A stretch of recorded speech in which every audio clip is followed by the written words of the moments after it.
नमस्कार, मैं हूं अंजलि जोशी और आप देख रहे हैं मेरे साथ खबर यूपी। बुलेटिन की शुरुआत करने से पहले रुक करेंगे हेडलाइंस की ओर।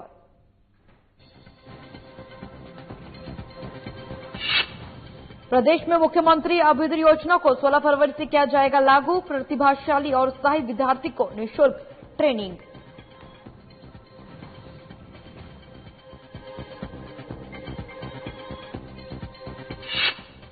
शपथ ग्रहण समारोह का किया गया आयोजन। विधान परिषद के नवनिर्वाचित सदस्यों ने ग्रहण की शपथ।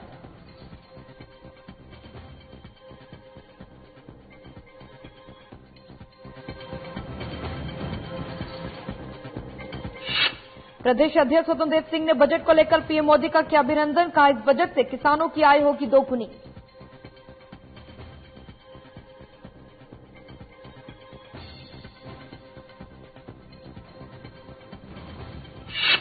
लखनऊ के पीजीआई अस्पताल में पुलिस कमिश्नर डीके ठाकुर ने लगवाई कोविड वैक्सीन। बढ़ चढ़कर वैक्सीन लगवाने की अपील।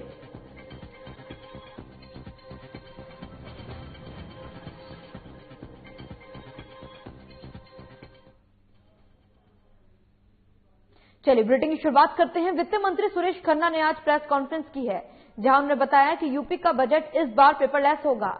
विधायकों को आईपैड खरीदने के निर्देश भी दिए गए हैं और आईपैड खरीदने के लिए 50,000 रुपये प्रत्येक एमएलए को दिया जाएगा।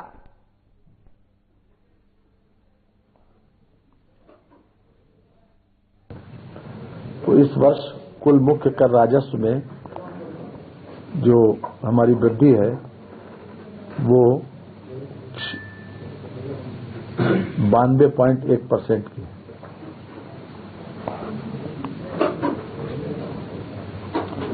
भूतत्व और खनन में 88.4% की वृद्धि हुई।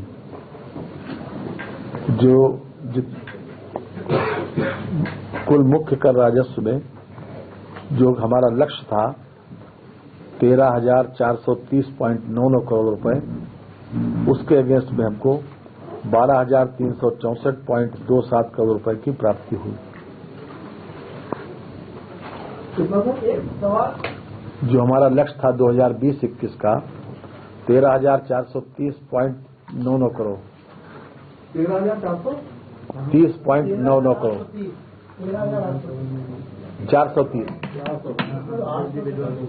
430 करोड़। तो कुल जो लक्ष्य के मुकाबले में 2020-21 में 92.1% का हमको जनवरी में प्राप्ति हुई।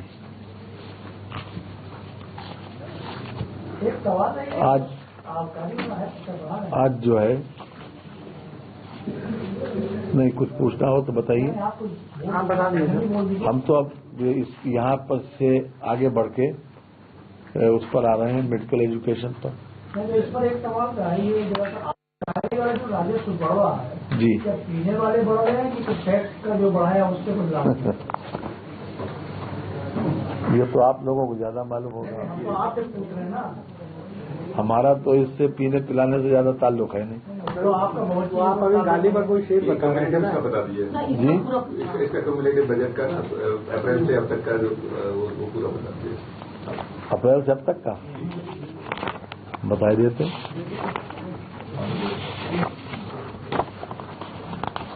जनवरी 2021 तक कर राजस्व प्राप्तियों की स्थिति, ये कर राजस्व में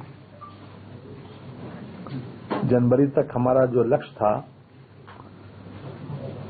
वो कर राजस्व में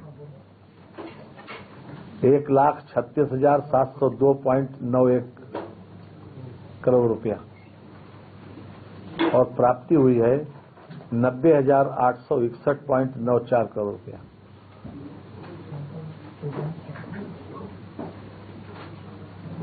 ये जनवरी तक का जो हमारा लक्ष्य था उसका 66.5% की प्राप्ति हुई।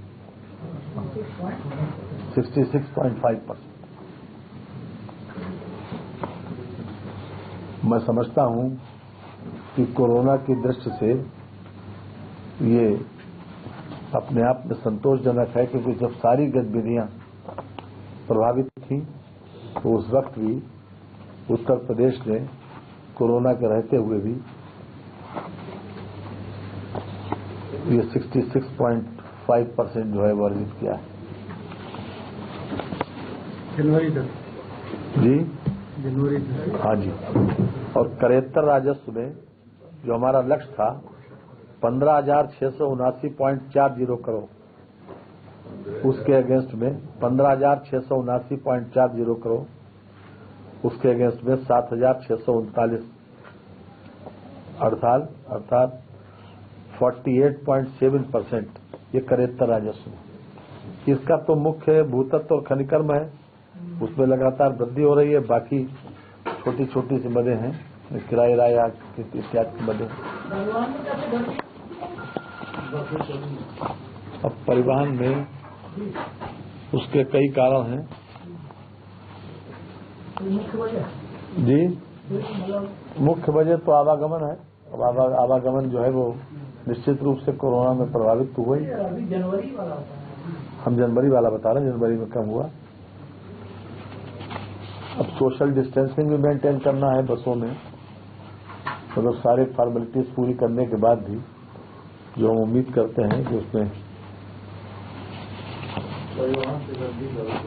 लेकिन अब जो जहां तक कोरोना की स्थिति है, मुझे कहते हुए हाँ एक बात जानकारी और दे दें कि आज की जो लेटेस्ट रिपोर्ट है वो मात्र 163 केसेस आज 24 घंटे में पूरे उत्तर प्रदेश में आए, और केवल जो हमारा मृत्यु है वो केवल 2 की। कुल कोरोना में अब तक 6,01,128 पेशेंट्स पॉजिटिव हुए और 5,87,984 लोग ठीक हो गए, घर चले गए। टोटल डेथ है 8,682 और आज की तारीख में एक्टिव केसेस उत्तर प्रदेश में है 4462। वहीं शपथ ग्रहण समारोह का आयोजन किया गया आज, जहां उत्तर प्रदेश विधान परिषद के नवनिर्वाचित सदस्यों ने शपथ ग्रहण की। इस दौरान डिप्टी सीएम दिनेश शर्मा और प्रदेश अध्यक्ष स्वतंत्र देव सिंह भी शपथ ग्रहण समारोह में मौजूद रहे।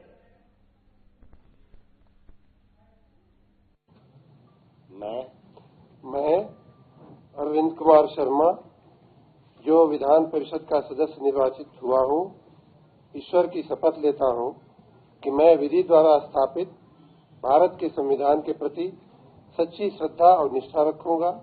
मैं भारत की प्रभुता और अखंडता अक्षुण्ण रखूंगा तथा जिस पद को मैं ग्रहण करने वाला हूं, उसके कर्तव्यों का श्रद्धापूर्वक निर्वहन करूंगा।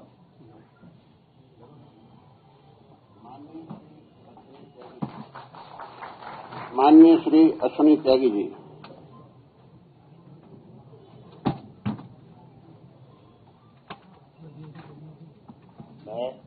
मैं अश्विनी त्यागी, जो विधान परिषद का सदस्य निर्वाचित हुआ हूं, ईश्वर की शपथ लेता हूं कि मैं विधि द्वारा सत्यनिष्ठा से प्रतिज्ञा करता हूं, स्थापित भारत के संविधान के प्रति सच्ची श्रद्धा और निष्ठा रखूंगा।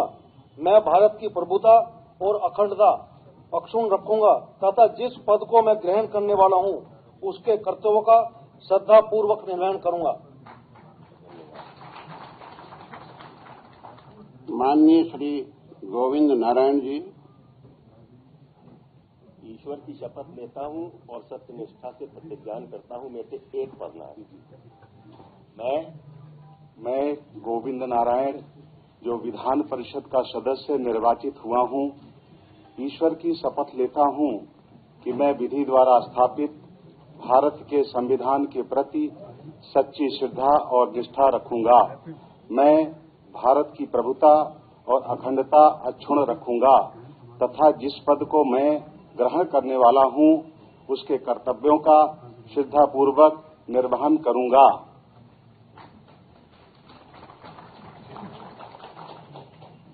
माननीय डॉक्टर दिनेश शर्मा जी।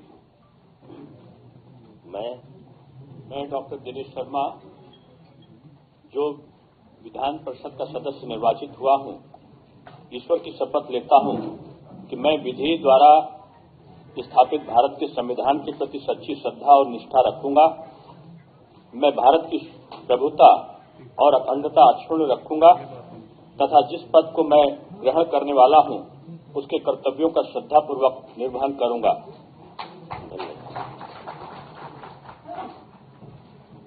माननीय श्री धर्मवीर सिंह जी। मैं धर्मवीर सिंह जो विधान परिषद का सदस्य निर्वाचित हुआ हूं, ईश्वर की शपथ लेता हूं कि मैं विधि द्वारा सत्यनिष्ठा से प्रतिज्ञा करता हूं स्थापित भारत के संविधान के प्रति सच्ची श्रद्धा एवं निष्ठा रखूंगा। मैं भारत की प्रभुता और अखंडता अक्षुण्ण रखूंगा तथा जिस पद को मैं ग्रहण करने वाला हूं उसके कर्तव्य का श्रद्धापूर्वक निर्वहन करूंगा।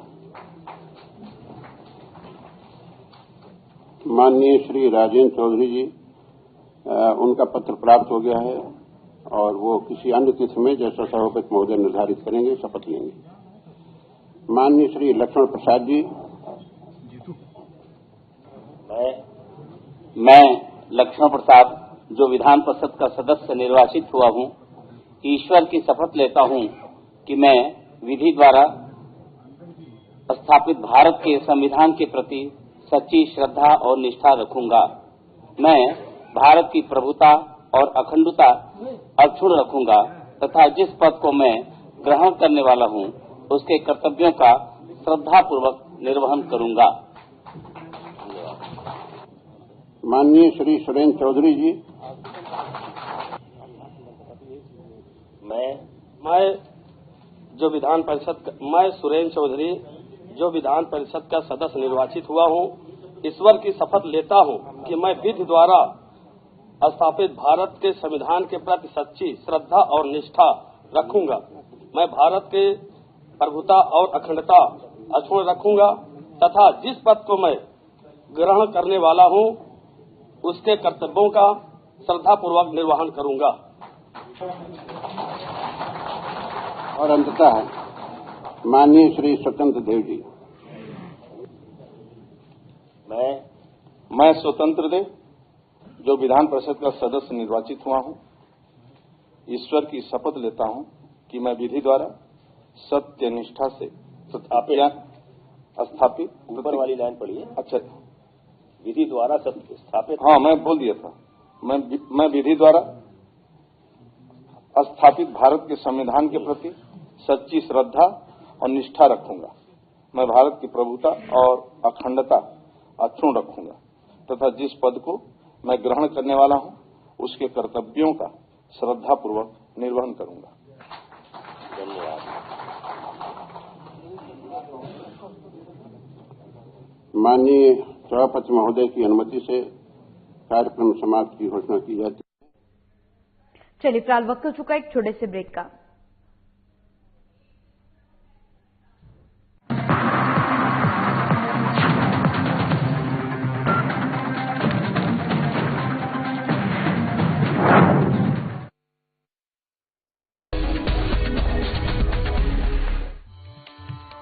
स्वस्थ और निरोगी समाज के निर्माण के लिए उत्तर प्रदेश की योगी सरकार संकल्परत है। योगी सरकार का मेडिकल इंफ्रास्ट्रक्चर पर विशेष ध्यान है। इसकी एक बानगी कोरोना महामारी के दौरान भी देखने को मिली। कोरोना नियंत्रण को लेकर WHO टाइम मैगजीन ने भी योगी सरकार की सराहना की। WHO ने भी प्रदेश के अंदर कोविड मैनेजमेंट में किए गए प्रयासों और टीम वर्क के जो रिजल्ट आए हैं, इसकी सराहना की है। प्रदेश के हर नागरिक को बेहतर इलाज मिले, लिहाजा गोरखपुर एम्स में OPD शुरू हो चुकी है, जबकि रायबरेली में एम्स का निर्माण हो रहा है। गोरखपुर में राज्य का पहला आयुष विश्वविद्यालय बनेगा। जो यहाँ की चिकित्सा व्यवस्थाएं हैं वो सारी बदल गई हैं। पहले लोगों को दिल्ली, कोलकाता, मुंबई जाना पड़ता था, अब सारी सुविधाएं यहीं लखनऊ में उच्च स्तरीय सुविधाएं मिलने लगी हैं। योगी सरकार 50 से ज्यादा मेडिकल कॉलेज की सौगात दे चुकी है, जिससे चिकित्सा शिक्षा क्षेत्र में नई अलख जगी है। सभी जिलों में लाइफ सपोर्ट एम्बुलेंस की व्यवस्था की गई है। कोरोना जैसी महामारी फैली हुई थे, योगी आदित्यनाथ खुद ही हर जगह जाके उसकी खुद ही जांच पड़ताल कर रहे थे। अस्पताल, PSC हर जगह अच्छी सुविधा मिली। इसकी जो गाइडेंस थी वो खुद योगी आदित्यनाथ कर रहे थे। सबसे बड़ी बात तो यह है कि जिला अस्पताल में सारी व्यवस्था एक ही छत के नीचे मिल रही है। बहुत अच्छी व्यवस्था हो गई है। पहले हम उधर उधर भटकते थे, अब सारी व्यवस्थाएं एक ही छत के नीचे मिलती हैं। प्रदेश के सामान्य जन को कम खर्चीली चिकित्सा सुविधा देने के लिए योगी सरकार प्रतिबद्ध है। For receiving this award for being the best channel head of the year.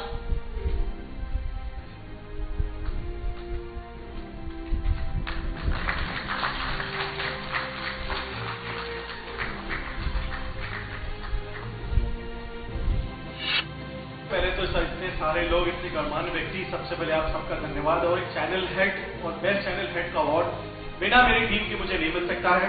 और मुझे लगता है कि बेस्ट चैनल हेड के अलावा मैं चाहूंगा अगले साल हमारे चैनल को इसी मेहनत के साथ अगर हम उसको बेस्ट चैनल भी बना सके 7+। आप सभी का बहुत बहुत धन्यवाद कि आप सब लोगों के बीच में मुझे अवार्ड मिला। Thank you very much. 14वीं media excellence award 2020 best channel head का अवार्ड साधना प्लस की चैनल हेड ब्रिजमोहन सिंह ने पत्रकारिता की बारीकता को समझते हुए अपने नाम किया। वहीं बेस्ट मीडिया टीम का अवार्ड साधना प्लस की टीम ने एकता में अनेकता का संदेश देते हुए उनकी झोली में गिरा। Welcome to Jugal Kishore the jeweller, Lucknow की सबसे famous jeweller shop. 100% pure gold, certified diamond, 100% hallmark jewellery, unique design. Jugal Kishore the jeweller एक मल्टी ब्रांड शोरूम है जो एक बार फिर कोविड-19 को ध्यान में रखते हुए पूरी सावधानी के साथ आप लोगों के त्योहार, शादी, फंक्शन में रौनक लगाने के लिए जुगल किशोर द ज्वेलर पूरी प्रिकॉशन के साथ कर रहा है ओपन। अब आप बिना डरे दिल खोल कर सकते हैं शॉपिंग, तो don't fear, always Jugal Kishore the jeweller wear.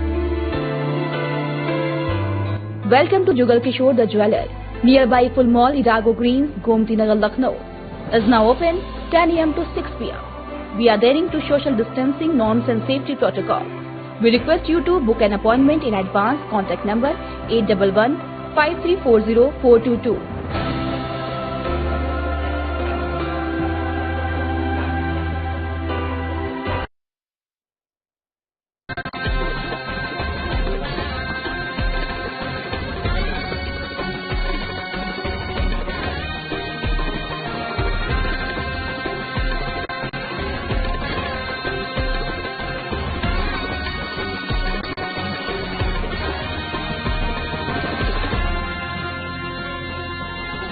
Krishna की जन्मभूमि पर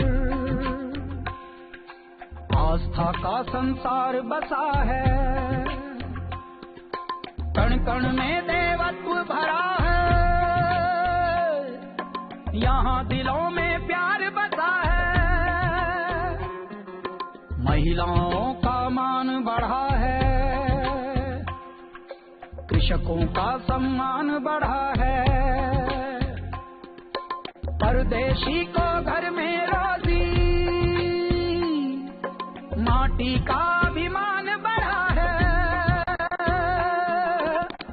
अब यूपी की बात ही अलग है, अब यूपी की बात ही अलग है, अब यूपी की बात ही अलग है।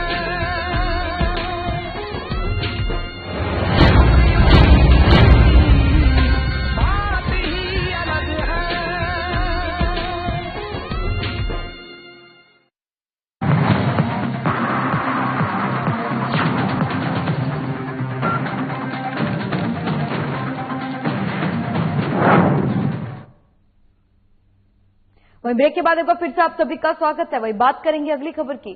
चौरी चौरा शताब्दी महोत्सव के मौके पर सीएम योगी आदित्यनाथ ने शहीद स्मारक पर आयोजित कार्यक्रम में शामिल हुए, जहां उन्होंने शहीदों को नमन करते हुए पुष्प अर्पित किया और साथ ही श्रद्धांजलि भी दी। साथ ही पीएससी बैंड द्वारा ए मेरे वतन के साथ ही उन्होंने गाना गाया और इसके साथ ही उन्होंने सलामी देते हुए लोगों को संबोधित किया।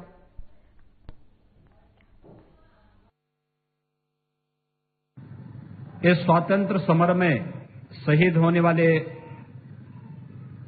अमर सेनानियों के सभी परिवारों,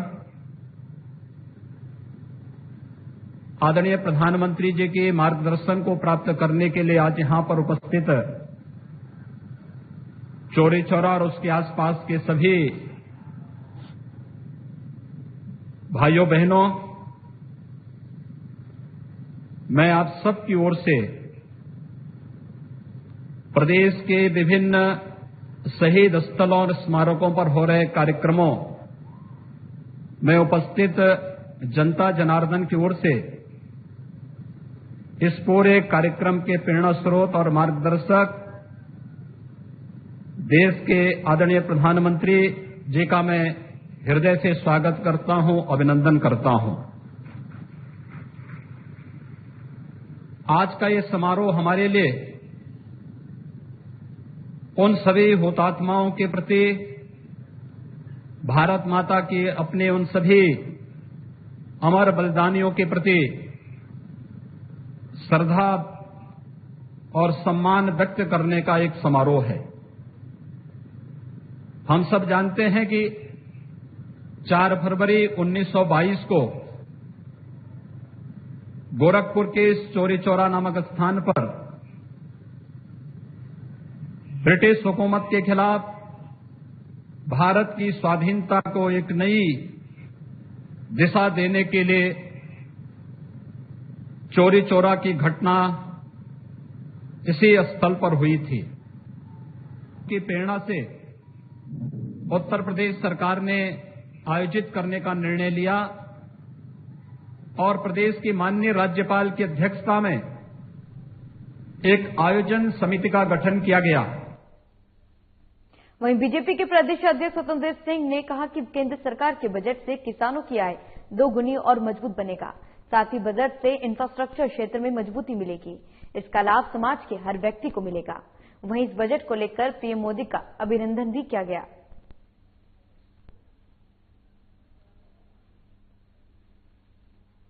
वहीं हस्तशिल्प विकास और विपणन निगम मुंबई, अहमदाबाद, नई दिल्ली और कोलकाता स्थित गंगोत्री शोरूम में एक जिला एक उत्पाद के तहत निर्मित उत्पादों का प्रदर्शन और बिक्री किया जाएगा। इससे पहले लघु उद्योग निगम कानपुर को इन शोरूम के नवीनीकरण का काम दिया जाएगा। तो डॉक्टर अपर मुख्य सचिव नवनीत सहगल जी ने इसकी जानकारी देते हुए बताया कि एक उत्पाद एक जिला को अधिक प्रोत्साहित किया जाएगा। वहीं लखनऊ की पीजीआई अस्पताल में पुलिस कमिश्नर डीके ठाकुर ने कोविड वैक्सीनेशन लगवाई। इसके साथ ही इस दौरान joint police commissioner law and order Naveen Arora ने भी वैक्सीन लगवाई। आपको बता दें, पुलिस कमिश्नर डीके ठाकुर ने वैक्सीनेशन लगाने की बात करते हुए कहा कि ये पूरी तरह से स्वास्थ्य और सुरक्षित है। किसी को इससे लेकर भ्रम पैदा नहीं करना चाहिए। साथ ही उन्होंने लोगों से अपील करते हुए कहा कि ये बढ़ चढ़कर वैक्सीन लगाए और इसमें हिस्सा लें।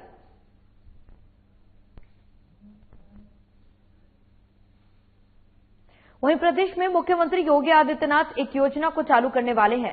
16 फरवरी से इसे लागू किया जाएगा। इसके तहत प्रतिभाशाली और उत्साहित विद्यार्थियों को निःशुल्क प्रशिक्षण ऑनलाइन दिया जाएगा।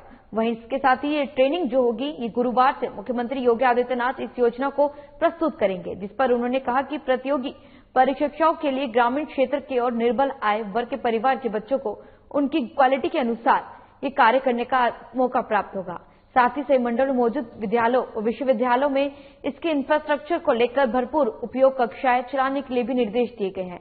जिन मंडलों में ट्रेनिंग का कार्य अच्छे ढंग से किया जा रहा है, उनका मॉडल अन्य मॉडलों के कंपेयर में अधिक विकसित होगा। बैठक में अपर मुख्य सचिव नियुक्त प्रमुख सचिव, मुख्यमंत्री संघ की सूचना और कई सारे लोगों ने मिलकर इस पर विचार विमर्श किया।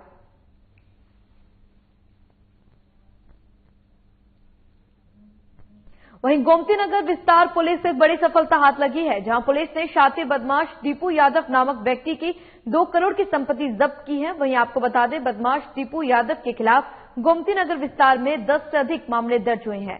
वहीं प्रभारी निरीक्षक अखिलेश चंद्र पांडे के मुताबिक जब्त की गई संपत्ति को लेकर कार्रवाई भी शुरू कर दी गई है।